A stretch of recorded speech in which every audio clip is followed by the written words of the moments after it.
disponibilité, pour tout le travail qu'il a fait pour que nous nous retrouvions aujourd'hui pour cette conférence. Merci vraiment pour ton amitié. Merci aux camarades de l'AFPA de cette alliance. C'est vrai, nous ne sommes pas partis frères, mais nous sommes partis amis et partis alliés.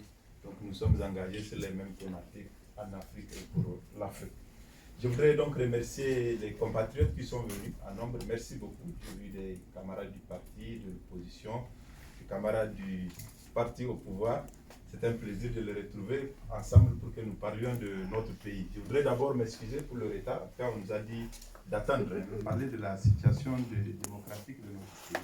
Je voudrais dire que le Niger est un pays particulièrement instable. Je n'apprends rien à personne. C'est connu. Nous sommes à la 7e République. Et la plupart des républiques sont liées à des changements violents de pouvoir.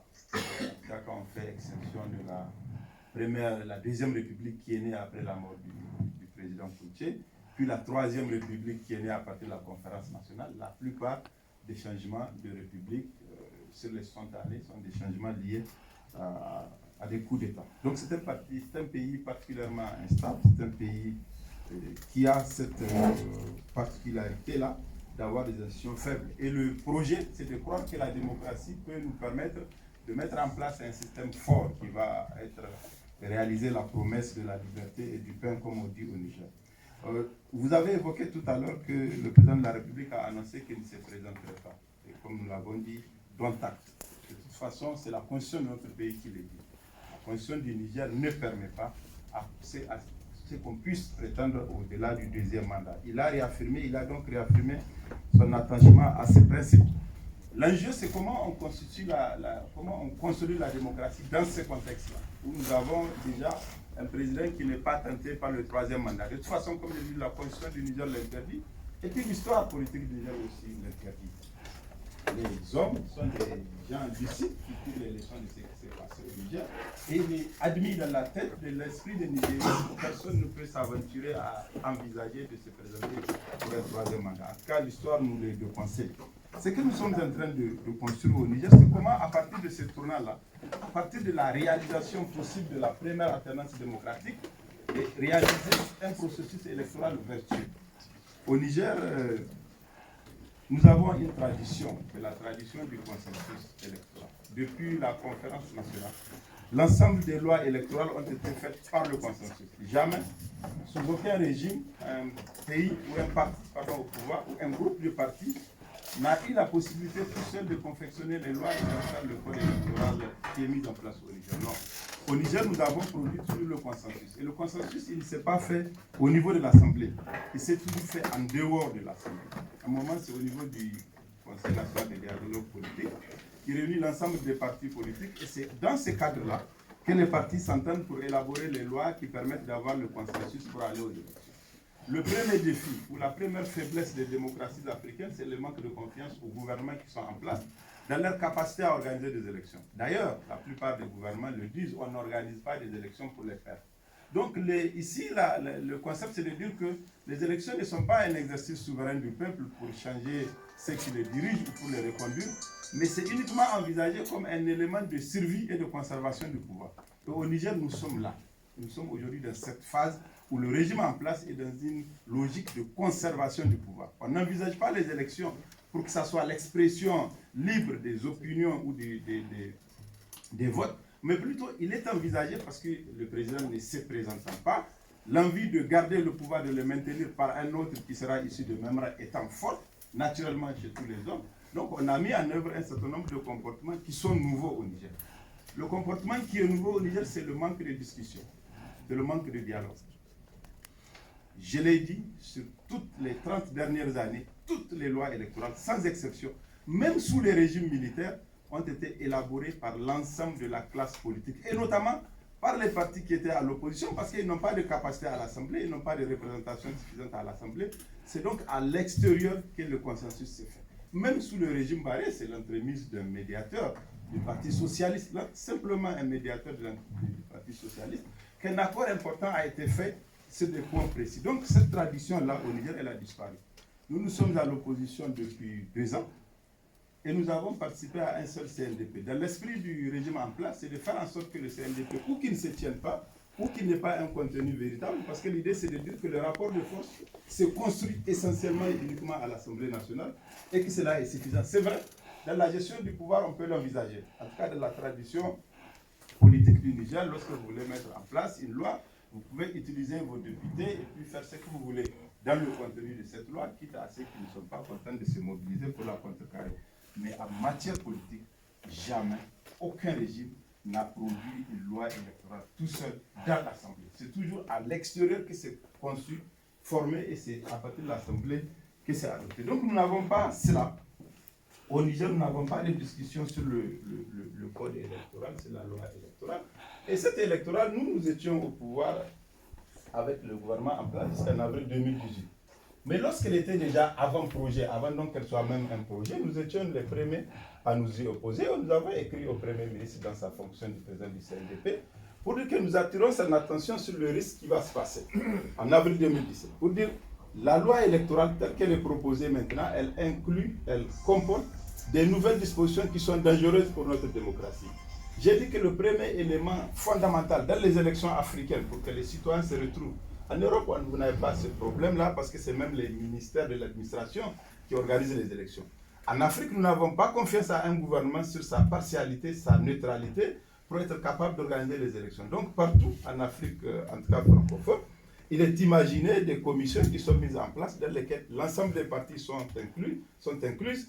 Et lorsque ces partis-là sont incluses, elles pensent qu'elles sont suffisamment représentées pour faire confiance à l'organe. La nouvelle composition de la CENI est une composition particulière qui prévoit la conception majorité-opposition. Et nous avons dit au Premier ministre que cette conception n'a pas de sens. Elle a un sens dans la gestion du pouvoir. Mais lorsqu'on va aux élections, ce n'est pas la majorité qui va aux élections, ce n'est pas l'opposition qui va aux élections, c'est des partis individuellement représentés. La preuve, même aujourd'hui, au sein de la majorité, il y a déjà 2 candidats qui se sont déclarés pour les élections. Et au niveau de l'opposition, il y a également déjà 2 candidats, peut-être qu'il y en aura plus. Donc l'idée, c'est de dire qu'il faut représenter, qu'il faut préserver la représentation telle que nous l'avions.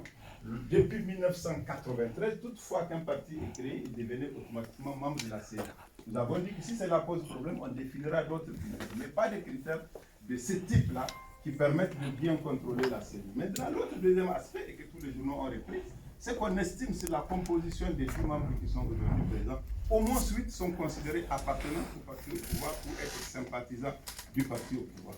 Jamais nous n'avons eu une telle composition. Donc elle est non seulement réformée pour réduire les nombres, mais elle est conçue et configurée pour être une représentation unilatérale. Donc nous avons pour la première fois la possibilité qu'un organe électoral soit composé des militants d'un seul parti et que cet organe électoral-là va organiser les élections. D'ailleurs, l'une des discussions que nous avions eues dans la réforme du code portait sur le bureau de vote, où pour la première fois, il était dit que ce sera le président de la CENI qui désignerait les membres du bureau de vote, qui désignerait les assesseurs, etc. Nous avons refusé. Heureusement, sur ces 2 points, le gouvernement est revenu aux anciennes rédactions depuis 1993, parce que c'est insensé.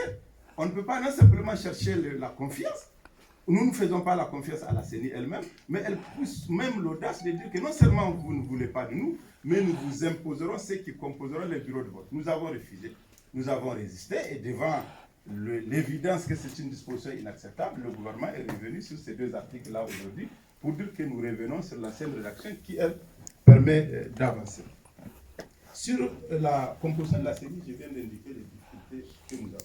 Sur le dialogue, je viens de dire que cette tradition également, nous sommes en train de la perdre aujourd'hui. Toutes les fois que nous nous prononçons sur la question électorale au Niger, notre idée c'est de dire qu'il faut que nous revenions discuter. Mais aujourd'hui, dans la composition de l'Assemblée nationale, la forte prépondérance du parti au pouvoir fait qu'il se sent complètement à l'aise et dit, bon, nous, on n'a pas besoin du cadre de dialogue, on peut légiférer comme on veut. D'ailleurs, l'une des dernières discussions que nous avions eues avant de quitter, c'était de dire, tant que nous avons le nombre que nous avons à l'Assemblée, nous ne modifierons pas la loi électorale. Nous avons dit que la loi électorale n'est pas une loi ordinaire, c'est une loi politique fondamentale. Au Niger, nous nous plaignons du fait que jamais nous n'avons réussi à créer les conditions d'une alternance pacifique, la transmission pacifique du pouvoir d'un civil à un autre civil. Et c'est maintenant que ça peut se passer. Maintenant que la Constitution l'interdit, maintenant que le président de la République lui-même a dit devant le monde entier qu'il ne se présentera pas, donc nous avons écarté ces périls, alors que dans certains pays, il y a cette tentation.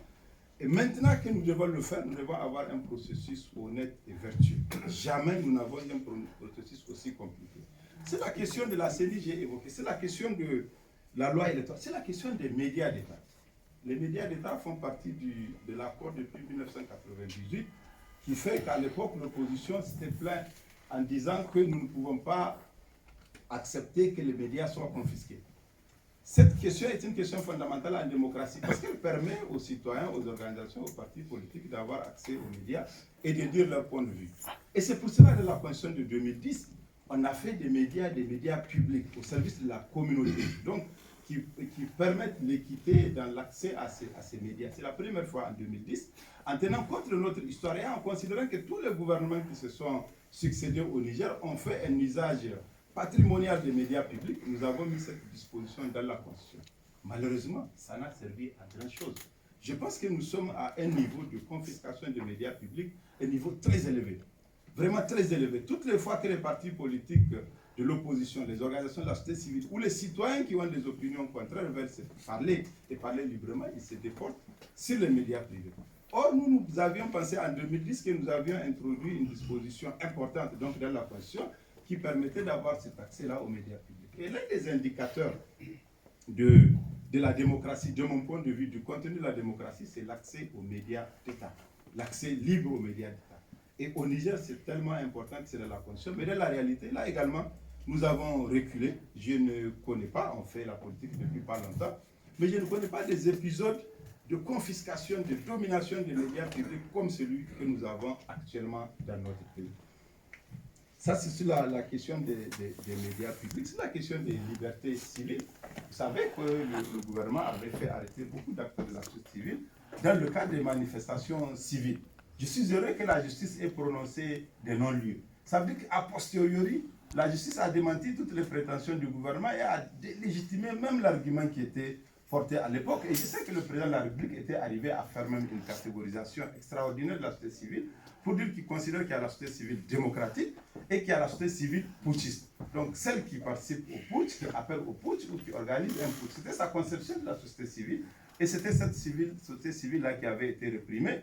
Et pendant des mois, elle avait été arrêtée pour des manifestations sur la loi fiscale. Si la justice n'était pas intervenue, aujourd'hui on serait dérangé et on dirait que ce que nous disons, c'est un propos d'opposition. Mais c'est qu'aujourd'hui, la justice a considéré qu'il y a non-lieu pour toutes ces activités. Il y a aussi la confiscation de l'administration publique. C'est un des éléments qui me paraissent importants en démocratie. L'administration publique est prévue, elle est envisagée comme étant un service public neutre au service de la communauté, de la collectivité. La politisation a toujours été un phénomène qui a été combattu au Niger. Et là également, en 2010, il y a eu une ordonnance qui dit, pour permettre au gouvernement d'avoir des comportements vertueux, nous allons catégoriser les postes. Pour dire ça, c'est des postes techniques et ça, c'est des postes politiques. Au Niger, je ne crois pas qu'il existe un poste qui peut échapper à l'emprise politique du parti au pouvoir. Ça n'existe pas. C'est une tare commune à beaucoup de pays africains. Au Niger, elle est très prononcée. Il n'y a pas un petit espace public, il n'y a pas un petit espace privé qui peut échapper au parti au pouvoir. Ce n'est pas le mérite, ce n'est pas la compétence, ce n'est pas le fait même simplement d'être citoyen nigérien qui vous permet d'accéder au poste. Tous les Nigériens qui sont ici le savent, il faut forcément une affinité politique avec le parti au pouvoir pour accéder. Et ça, c'est une honte pour notre pays. Parce que le principe d'affiliation pour avoir un poste, c'est un recul par rapport à mon statut de citoyen. Je dois avoir les mêmes droits que chaque citoyen à partir du moment où j'ai rempli les conditions qui le permettent. Mais en Afrique, la plupart des pays dans lesquels nous sommes, c'est le qualificatif, le label qui vous permet d'accéder au pouvoir ou à un poste, c'est l'affiliation au parti politique. D'ailleurs, souvent les engagements politiques publics des citoyens sont conditionnés par cela.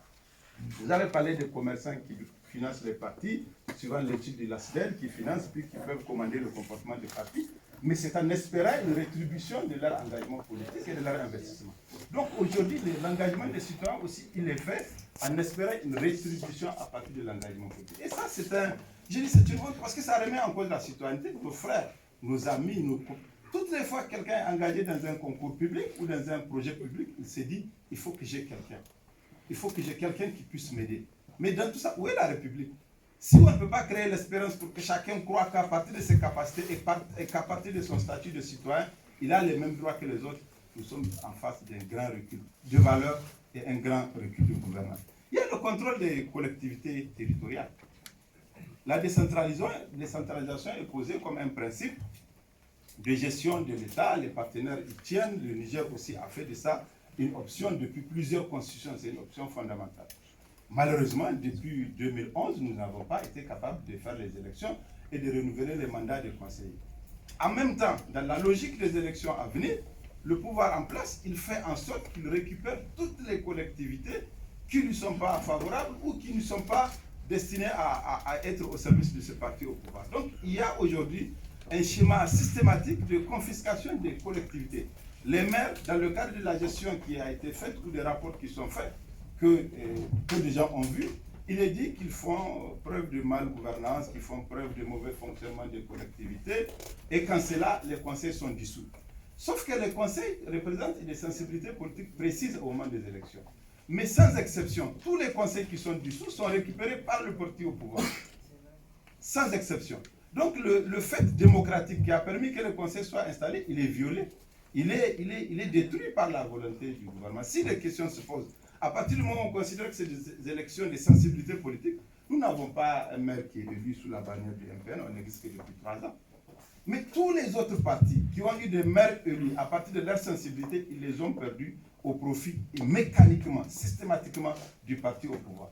Donc nous allons avoir l'ensemble des collectivités qui vont être confisquées par le parti au pouvoir, des collectivités qui n'avaient pas gagné aux élections, qui vont être confisquées par le parti au pouvoir, et nous irons aux élections dans ce contexte-là. Donc, on a organisé la domination et la domestication de l'ensemble de l'appareil public qui est au service du parti. On a organisé une loi électorale taillée sur mesure. Jamais fait de cette loi. On a organisé la captation des médias d'État. Et aujourd'hui, systématiquement, à chaque conseil de ministres, les conseils sont dissous. Mais ce n'est pas la sensibilité qui est issue des élections. C'est toujours un membre du parti au pouvoir qui est nommé pour prendre le contrôle des collectivités. Donc nous violons un principe important de la décentralisation qui est la fonction, mais nous organisons aussi la récupération de ces collectivités. Évidemment, le motif il est vertueux, c'est la bonne gouvernance. Et si c'est la bonne gouvernance, donc organiser donc la sanction de ceux qui ont posé les actes et organiser la poursuite de l'idéal ou de la valeur démocratique qui a permis de mettre en place ces structures. Il y a également la question de la confusion entre le parti au pouvoir et les institutions de la République. La démocratie, elle n'existe que parce qu'il y a des institutions véritablement démocratiques et parce qu'il y a des hommes qui, lorsqu'ils parviennent au pouvoir, ne perdent pas l'essence des valeurs démocratiques. C'est comme cela que la démocratie perdure ou c'est comme cela qu'elle se perd. Lorsque vous avez même des institutions qui ont un contenu démocratique sérieux et que les hommes qui viennent au pouvoir ont un autre comportement, vous produisez la dégénérescence de la démocratie. Au Niger, l'une des faiblesses que nous avons, c'est la faiblesse des institutions démocratiques. La plupart des Nigériens ont oublié que le Niger est dans un cadre de régime semi-présidentiel. Ils ont oublié parce qu'en fait, le système est neutralisé dans la réalité des faits.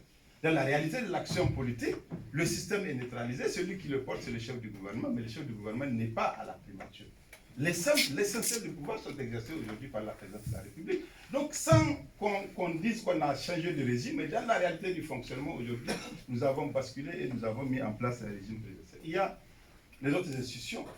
Il y a la question de la justice aujourd'hui, où l'on considère que le lien, l'instrumentalisation sur les syndicats de la magistrature est très avéré.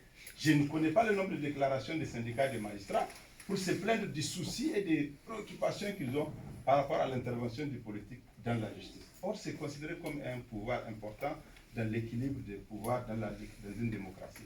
Je ne parle pas de l'Assemblée. Je pense que les Nigériens ont tous la conception qu'ils ont de l'Assemblée nationale. Elle n'est pas un pouvoir.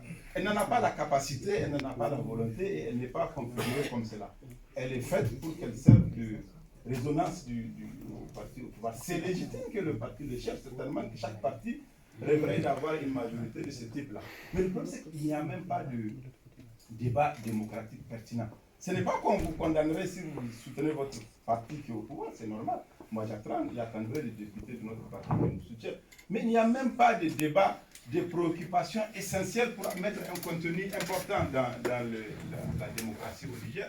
Et j'avais dit tout à l'heure que la démocratie, c'est une promesse du pain et de la liberté, même de la situation des secteurs sociaux. Vous avez vu le travail que les organisations de la société civile font depuis 4 ou 5 ans sur l'analyse des budgets, vous voyez de manière systématique que les secteurs sociaux sont en recul. Vous voyez les rapports de certaines ONG, les secteurs sociaux sont abandonnés. Et ce débat-là, le gouvernement peut avoir une orientation de ce type, mais au niveau de l'Assemblée, nous devons avoir ces débats. Même cette tradition de consulter les organisations de la société civile, nous l'avons perdue l'année dernière où la Commission a pensé que ce n'était pas nécessaire de les écouter. Un autre aspect, c'est l'homologation internationale. Oui, vu de l'Europe, le Niger est une parfaite démocratie.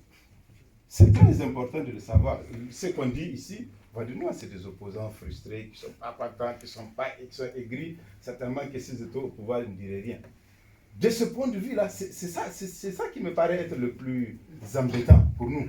Il ne faut pas attendre que la communauté internationale change le rapport de force au Niger. Ce n'est pas son rôle, ce n'est pas sa vocation. La communauté internationale, elle est composée des pays qui ont des intérêts précis. Ils n'agiront, ils ne se mettront en mouvement que par rapport uniquement à leurs intérêts. Donc il ne faut pas attendre un sursaut ou une situation favorable que la communauté internationale créerait pour que les citoyens s'en sortent. Ce n'est pas vrai. Elle n'arrivera jamais. Mais ce qui est en fait ici en jeu, c'est cette conception. C'est-à-dire qu'à partir du moment où le président de la République a dit qu'il ne se présente pas, c'est suffisant pour considérer que c'est une démocratie. C'est suffisant. Les peuples africains ne sont pas suffisamment mûrs. S'ils trouvent un dirigeant qui est gentil, qui dit non, à partir de 10 ans, je ne me présente pas, c'est suffisant pour qu'on considère que tous les autres aspects sont réunis et que vous avez une démocratie en place. Rien de plus faux que cela. Et le cas du Niger l'illustre suffisamment. Vous prenez tous les indicateurs de la question de la liberté, de la question du processus électoral qui est mis en œuvre, de la question de la gouvernance qui est en place, vous vous rendrez compte que nous n'avons pas une démocratie qui produit la liberté, qui produit l'espérance, qui produit simplement même la fierté d'être citoyen. J'ai évoqué tout à l'heure. Le principe qu'il n'est pas possible, si on n'est pas affilié à un clan, d'avoir des droits attachés à un citoyen, c'est un grave échec du projet démocratique. Le projet démocratique n'a de sens que s'il repose sur des valeurs républicaines. Et la première, la plus importante qu'on ne peut pas enlever à un être humain, c'est qu'à partir du moment où je suis nigérien, qui est né à Gouré ou à Bilma, j'ai les mêmes droits, j'ai les mêmes obligations, j'ai les mêmes espérances. Aujourd'hui, la nationalité ou le statut du citoyen n'est pas un facteur d'espérance. Le seul facteur d'espérance, le seul facteur qui vous permet de progresser ou de ne pas progresser, c'est l'affiliation à un parti politique. Ça veut dire que nous condamnons les Nigériens à être toujours affiliés au parti politique et surtout à faire le bon choix. Le bon choix, c'est s'affilier avec le parti au pouvoir. Parce qu'un des aspects de nos démocraties en Afrique, c'est la répression contre les oppositions. L'opposition n'est pas envisagée comme un choix libre, consenti par quelqu'un pour dire que je décide aujourd'hui d'être à l'opposition. C'est considéré comme une faute, comme un crime de lèse-majesté. Pourquoi? Au nom de quoi est-ce que vous auriez une opinion contraire? Pourquoi? Au nom de quoi est-ce que vous serez opposé à un régime qui est en place? Non, c'est au nom de la même liberté qui permet à celui qui est le parti au pouvoir d'être, que j'ai choisi moi d'être dans un autre parti, dans une autre position. Mais ce n'est pas envisagé comme cela. C'est toujours envisagé comme une guerre où il faut écraser les oppositions, n'avoir que, ne régner que sur un cimetière d'opinion, d'opposition contraire. Et je sais que la science et l'histoire nous ont appris que toutes les fois qu'il n'y a pas d'obstacle, quelle que soit la personne, elle a tendance à abuser du pouvoir et à faire une monarchie, à fonctionner par ses propres règles, à fonctionner par ses propres volontés. Aujourd'hui, dans notre pays, c'est les volontés, c'est les désirs du parti au pouvoir qui font loi. C'est après qu'on se rend compte si c'est conforme à la loi ou pas par la loi. Mais un acte, il se fera à partir du moment où on voudra le faire, simplement parce qu'on a le pouvoir ou on a la majorité au pouvoir. J'ai peut-être été long, mais je voudrais le dire, la démocratie, elle a un contenu. Et dans notre pays, ce contenu est détruit progressivement. Ce n'est pas qu'il est détruit en 7 jours, mais l'inquiétude, c'est qu'il est détruit progressivement. La deuxième chose la plus importante, moi, je ne crois pas au fait que la reproduction ou même la conservation du pouvoir soit une fin heureuse et vertueuse, même pour ceux qui gagnent. Ce qui est heureux et vertueux, c'est de gagner dans un processus électoral honnête. Jamais notre pays n'a connu une telle situation. Je vais vous dire, il y a eu beaucoup de difficultés, beaucoup de contestations par le passé, notamment par le parti au pouvoir lui-même. Mais la plupart du temps, il s'opposait à la composition de la CENI. Mais avoir un désaccord profond sur les dispositions même qui permettent d'aller aux élections, c'est la première fois que nous les avons. Or, on s'est dit que de simple bon sens, celui qui a été bénéficiaire du consensus doit être quelqu'un qui le propage, qui le maintient, parce qu'il en connaît l'avantage. Nous, au Niger, nous avons une situation particulière, c'est que lorsqu'on a été bénéficiaires d'un avantage, eh bien, on ne veut pas que cet avantage se propage. Et l'idée au début par le parti, c'était de détruire le CNDP, de considérer que ce n'est pas une réunion qui est nécessaire. Même au niveau de la société civile, je connais beaucoup d'opinions qui considèrent que le CNDP n'est pas un cadre parfait. Non, moi je crois, quel que soit le nom, il faut toujours un cadre où les partis dialoguent, où les acteurs politiques dialoguent, parce que nous sommes en construction de notre démocratie. J'avais indiqué que nous sommes le pays probablement un des plus instables de la sous-région. Donc nous avons des institutions démocratiques faibles qui ne sont pas capables par elles-mêmes de produire le bon modèle de comportement démocratique et le bon modèle de gouvernance économique. Il faut donc de temps en temps qu'on imagine des cas dans lesquels les acteurs sociopolitiques se réunissent et ils décident de le faire. Donc cet enjeu-là ou ces défis-là que nous devons réaliser pour l'alternance démocratique pacifique, il ne peut se réaliser que lorsque nous avons un président qui respecte la Constitution intégralement. Donc, il a dit qu'il ne se présentera pas. Mais la Constitution lui a dit aussi de se mettre au-dessus des partis. Et dans le serment qu'il a fait, il a juré d'être le président de tous les Nigériens. Mais vous avez lu dans Jeune Afrique, il dit nous avons notre stratégie électorale pour notre candidat. C'est une violation manifeste et grossière de la Constitution. C'est lui-même qui l'a dit. Or, la Constitution l'a élevé, elle l'a sacralisé, elle l'a placé au-dessus de son parti. Elle lui a fait un honneur suprême, c'est-à-dire que vous ne parlerez, vous n'agirez qu'au nom et dans l'intérêt de tous les Nigériens, y compris ceux qui n'ont pas voté pour vous, y compris ceux qui ne vous aiment pas et qui vous combattent.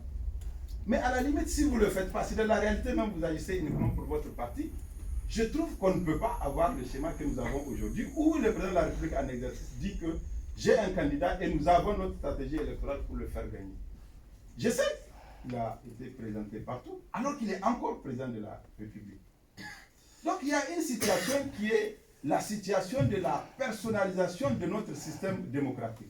C'est que ceux qui sont au pouvoir, ils utilisent la démocratie comme ils le veulent. Mais cela n'est pas entendu. Il n'est même pas compris ici. Parce qu'on dit, mais vous avez un bon président, il a dit ça 250 fois, qu'il ne va pas se présenter. Mais en fait, lorsqu'il a dit, c'est parce que d'abord la Constitution l'oublie, et parce qu'il sait que ce n'est pas possible. D'ailleurs, c'est son candidat qui l'a dit. Que même s'il voulait au surplus, il sait que ce n'était pas possible. Mais qu'ils le disent même. Mais créer les conditions pour que lorsque vous allez partir, le scrutin soit organisé de manière sincère, honnête et inclusive. Nous n'avons pas réussi cela. Donc nous sommes face à une situation qui me paraît particulièrement préoccupante et nous sommes demandeurs d'un vrai dialogue autour des valeurs de la démocratie. Le parti au pouvoir ne peut pas organiser les élections comme il l'entend. Ce n'est pas un plébiscite. Le parti au pouvoir ne peut pas sortir de l'histoire politique de notre pays, qui a produit le consensus électoral. L'opposition n'est pas capable de faire elle-même ses lois ou d'avoir son propre code électoral. C'est ensemble que nous nous mettrons en place, que nous mettrons en œuvre et que nous produirons les lois électorales nécessaires. Au fond, Olivier, ce n'est pas ça l'enjeu. Nous devrions avoir dépassé le débat sur les questions électorales. Nous devrions avoir trouvé ça comme acquis. Parce que ce que nous faisons, je pense que nous sommes probablement le parti qui s'est engagé le plus et qui a produit le plus sur le code électoral. 100% de nos observations sur le code électoral relèvent de la préservation des acquis que nous avons trouvés. 100%. Tous les articles que nous avions demandé, dont nous avions demandé la révision, toutes les propositions que nous avons faites relèvent de la conservation des acquis.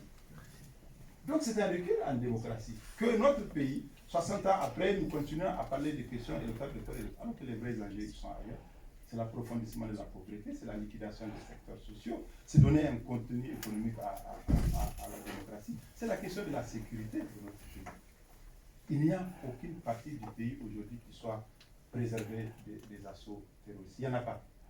C'est eux qui décident quand ils vont attaquer, où ils vont attaquer et comment ils vont le faire. Ils le font de jour, ils le font de nuit, ils le font sur toute l'étendue du territoire. Il y a beaucoup de partis du territoire qui sont plus sous le contrôle de l'État. Il y a des villages qui ont été abandonnés. C'est ça les préoccupations des citoyens. Lorsqu'ils veulent que les hommes politiques parlent, ils veulent qu'on donne des réponses communes. De l'ensemble de la nation, c'est la question de la sécurité. Des réponses communes, c'est la question de l'éducation, de la santé, des secteurs sociaux.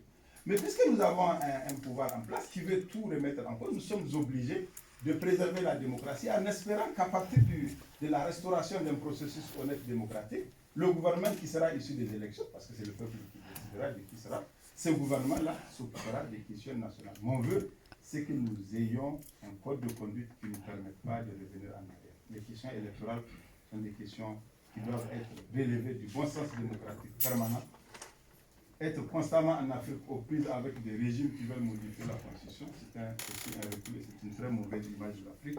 Merci à vous toutes et à vous tous. J'ai été long, j'ai certainement oublié des choses, mais je voulais dire mon point de vue. Merci à vous. Peut-être, tu voulais? Excusez-moi. J'aimerais dire comment pour commencer. C'est qui? C'est bien. Kader. Bonjour à tous.